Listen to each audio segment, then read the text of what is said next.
Yes, I know it's a lot of cameras. Don't judge. Bro, this might be the most ingenious invention I ever thought of. So I had this whole video planned out for you guys about comparing different type of Arca Swiss style clamps, because they're one of the most important pieces of your photography toolkit that is most often overlooked. And I think I will still make that video, but the conditions that we have right now here this morning at Sandy's are so good.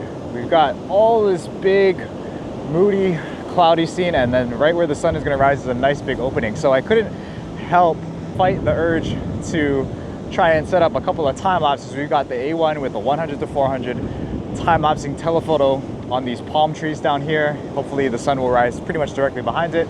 And then the A7C Mark II is time-lapsing just a wide angle view of just like some sand. And you know, occasionally the waves will come up and create a nice reflection in that area. So hopefully we'll get a nice shot there, but mostly just to capture a time lapse of the scene as a whole. But we're gonna try and see if we can use the Nikon. Yes, I brought 4 cameras, technically 5 cameras out here today. We're gonna go see if we can shoot some seascapes with this Nikon and see if we can get a nice shot here this morning, and then we'll get in to the rest of the video.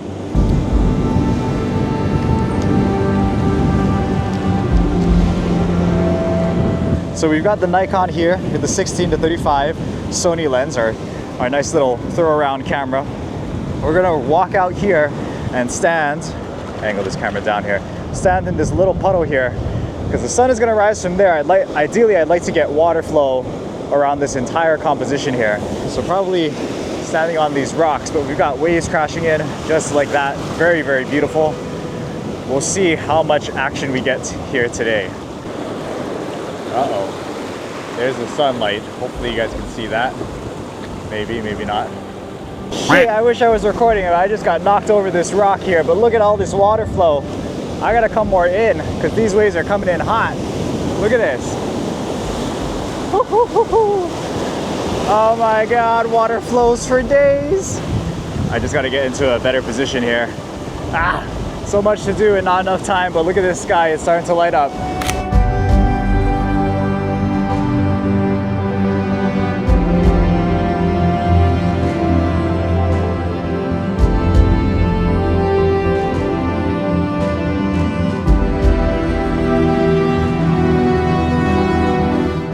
Oh man, this sky is incredible.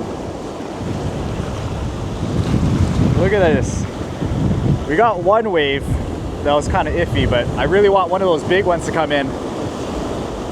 One of the big ones that almost took us out. I need one more of those with this beautiful sky, and then I think I'm good. Because yeah, holy smokes, this thing is going bonkers. I don't have time to put on any ND filters, but the Nikon's 64, ISO 64 is coming in clutch here, saving my ass. Ooh, look at this, guys. This is nice. This is beautiful. Glad I set up those time lapses, because those time lapses are definitely getting something good.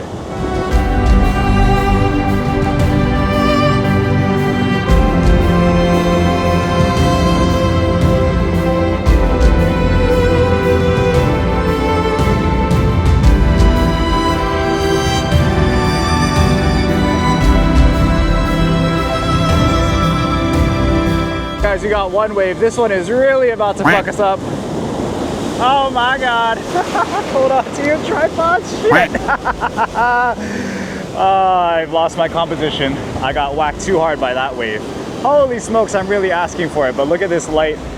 I got one shot. There was a smaller wave beforehand. I got one shot of it, but holy smokes, these waves are nuts.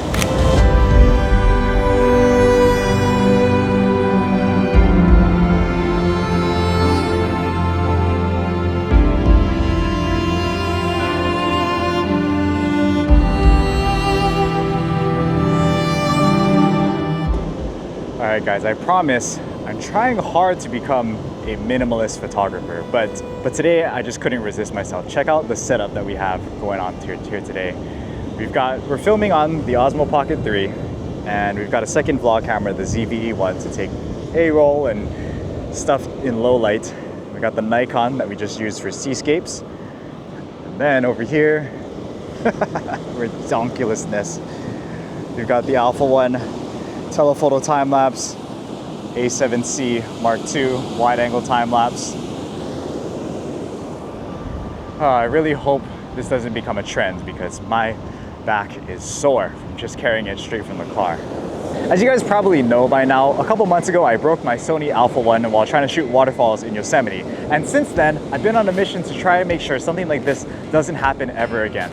I've already taken a couple steps to try and remedy the situation. I pretty much downsized my camera equipment by treating my more expensive bodies to less expensive bodies. I treated in my main vlogging camera, the Sony a7S III for this guy, the ZV-E1, and I even picked up this small little guy here, the Osmo Pocket 3, so that I could take it in sketchier situations like for seascapes. Instead of taking time lapses with my bigger and bulkier a7 IV, I downsized that to the a7C Mark II.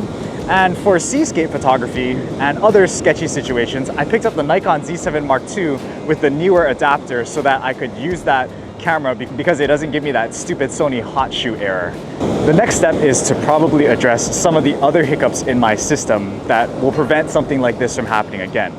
Obviously, number one, my mindset needs to change. I need to be more respectful of Mother Nature. I need to double check my equipment before picking up my tripod and walking away.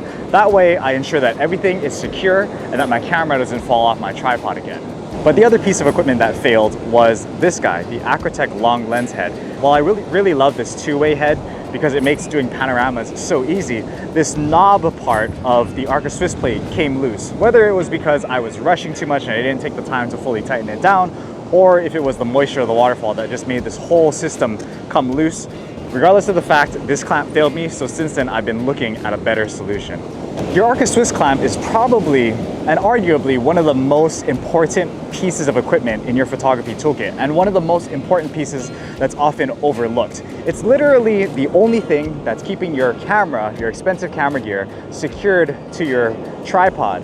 And aside from the tripod actually tipping over and falling over, this piece right here is another popular way for people to drop their cameras off of their tripods. Clamps like this fail all the time. It's not an uncommon issue. There are two main types of Arca Swiss clamps. The first one that I have here is the knob style clamp. And these are generally the more popular type of Arca Swiss clamps. They're most commonly made by camera manufacturers, which make them the more inexpensive option out of the two. But there are a couple of downsides of the knob style system.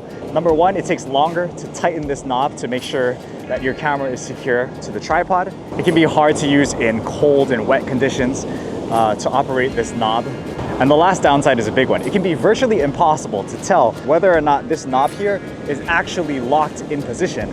This is the clamp in the lock position. We're pretty tight, we're pretty locked in there. But with just a few twists of the knob here, now that virtually looks exactly the same, but you go and pick up your tripod and whoop, there goes your camera. We're not secure. Now the second style of clamps that we have is this guy here, the lever style clamp system. And basically, it functions exactly the same, except the mechanism to close it is a little bit different. You just plop your camera into the Arca Swiss clamp, pull this lever, you're locked in and you're secure. It is the more expensive option out of the two, but you know that if your clamp is in the locked position, as long as you got that Arca Swiss plate in properly, you know that your camera is secure. So there's no second guessing yourself. If you know you secured your camera, now it's always a good practice to double check and make sure that your camera is actually secure. But as long as you can see that your lever is in the locked position, you should be good. You should be good to go. Now, the problem with some of these lever release clamps is that it's very easy for, if you're not paying attention and you're not careful, it can be very easy to accidentally just unclamp that there, and now your camera is loose again. So it's very easy for something to bump into this system and force and force the camera loose when it's not supposed to be. So I currently use this system, this ball head with this cheap lever release clamp for seascapes, because for seascapes it's pretty impractical to use something like this when you've got to quickly change your composition when you're moving around so much and fine-tuning your composition. It's so much easier to just level off your camera with a regular ball head. But this lever release clamp works pretty well because usually I'm also shooting with a camera strap on this side. I've always got a hand on the camera. So having this lever release mechanism that, even though it's not the safest option out there, it works pretty well for seascapes, or it has been working pretty well for seascapes over the past few months. So we got our seascape set up, but this right here is the solution to the problem that I had with my panoramic head. Basically, I ended up buying a brand new Acrotech panoramic head, but instead of the knob style quick release clamp, I bought the lever style quick release clamp. Now this lever release works a little bit different than most. It works functionally the same way. You secure your camera with, as long as your tripod is tight, you secure your camera with the lever release. But on this side of the lever release clamp, there's a little gray latch here. And that latch is a locking mechanism. So as long as you're not pushing down on that latch, your clamp is virtually locked. It's impossible for this thing to accidentally get knocked over unless you are pushing on that gray part at the same time. That's how you release the camera and you're good to go. Now it was a little bit more expensive than the knob style quick release plate, maybe about $50 more expensive. But I think that $50 is a worthwhile investment because it protects your camera from accidentally getting detached, just like mine is. So if I had purchased this version initially, I probably could have saved myself $6,000 on that Alpha 1. So in conclusion, don't ever skimp out on your Arca Swiss clamp. It's one of the most important pieces of a landscape photographer's toolkit, and it's so often overlooked until it's too late. The knob style quick release system can be inexpensive, but it's more difficult to use in harsh environments, and there's no real way to tell whether or not that thing is actually clamped, which makes it pretty unsafe for certain situations. The best way to go, in my opinion, is to get yourself one of these lever release Arca Swiss clamps, but make sure that your lever release has a built-in safety mechanism to make sure that you prevent any accidental openings of your clamp. It may be a more expensive purchase up front, but it's going to save you in the long run by keeping your camera on top of your tripod instead of tumbling down a hill like mine did. Anyways, but that's going to about do it for this video. It's time to get some breakfast with Justin. If you liked this type of content, travel, vacation, and a little bit of education, make sure you hit that like button, comment below, and subscribe if you aren't already. I will see you guys in the next video. Peace out.